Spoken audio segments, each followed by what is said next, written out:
Have you ever seen someone with a bigger forehead? This is Joachim Kroll, known as the Ruhr Cannibal. He escaped German justice for more than 20 years until his capture on July 3, 1976. Much like Mikhail Paukov, there is not a lot known about his background and upbringing. He was born in the Upper Silesia region of Germany prior to the start of World War II. His father, a miner, was a prisoner of war, and he was the sixth of 9 children in the family. After the war, the family moved from Upper Silesia to the North Rhine region.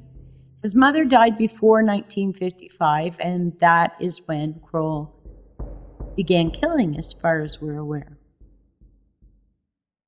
Though his known victims were not as high in number as more infamous serial killers, they certainly were as disturbing as they get. There was Irmgard Strahl, 19, raped and then stabbed to death. She was found disemboweled in snow-covered brush near a barn in Ludinghausen. Then there was Erika Schuliter, only 12, raped and strangled in Kirchhellen. There was a 3-year gap then before he murdered 24-year-old Clara Frieda Tesmer near Rheinhausen. Another man was arrested for that murder, one who had been seen with her earlier in the day that she went missing. Gunther K. was accused and arrested and released after 6 months when no evidence could be brought against him. Only 10 days after taking Erika, Kroll would murder Manuela Knott, 16, raped and strangled in a park in Essen.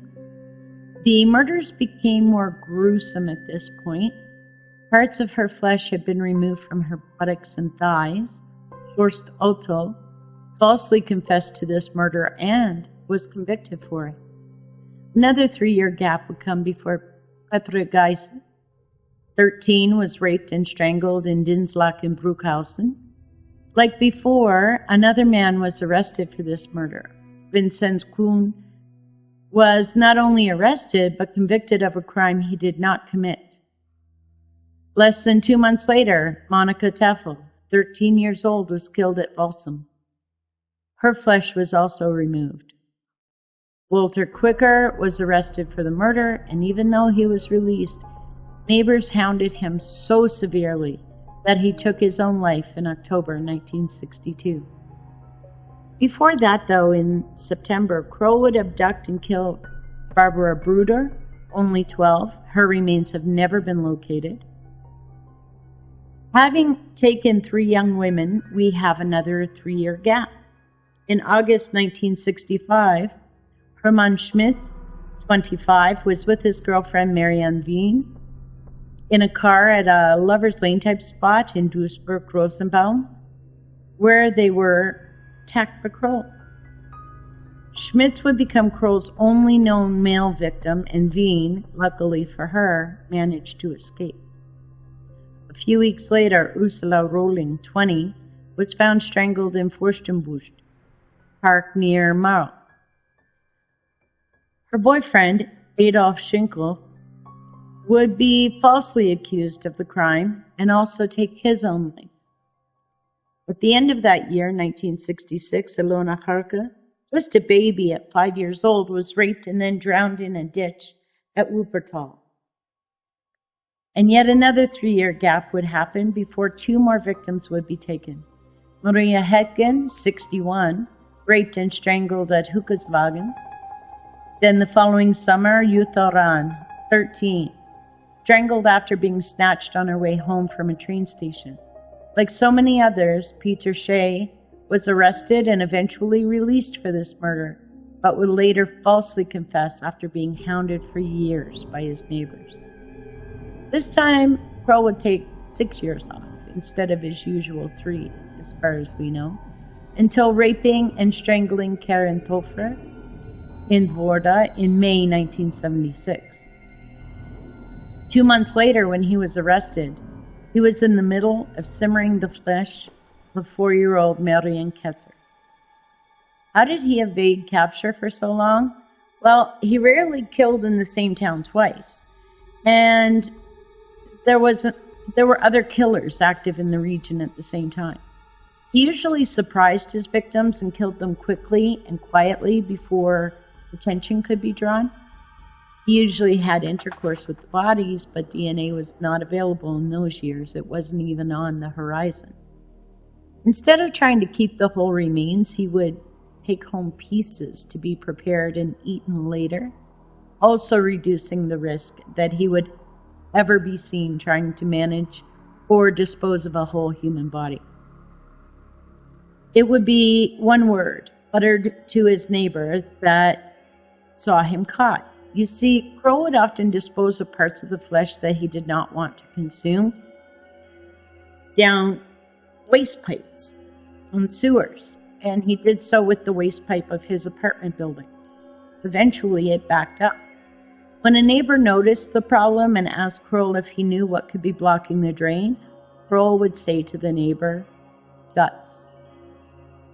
The neighbor reported this to police right away. When they came to his apartment, he was indeed simmering a young girl. Police would also find parts in the waste pipe and other parts in a refrigerator. It would be the first and only victim he took from nearby, in fact, from his own street. He would admit everything to police, confessing to 14 murders altogether and 1 attempted murder. He said he became a cannibal to save money on food. Kind of ridiculous. He also said that he believed it would only take a minor operation to cure him so that he could be released from prison. One girl we know of escaped his attack on her, and that was Gabriela Hoytman. She was attacked in 1967, and workers returning home scared Kroll off. He fled believing his victim had died, though. Prosecutors would only bring 8 murder charges and 1 attempted murder charge. After a very long trial, he was convicted on all 9 counts and sentenced to life. Much of what is written in papers about Kroll at the time was false, according to authorities. Media would just make up many stories about the investigation, the murders, and even the trial evidence. On the other hand, Kroll also minimized what he had done. Thankfully, investigators and witnesses were interviewed by more modern documentarians, including details of his confessions, which is how we can be a little more certain of what happened. After his initial confessions, defense lawyers prevented Kroll from confessing any further. And so, what we cannot know at this point, what we may never know, is whether he had significantly more victims and whether or not there really were those 3- and 6-year gaps in his activity.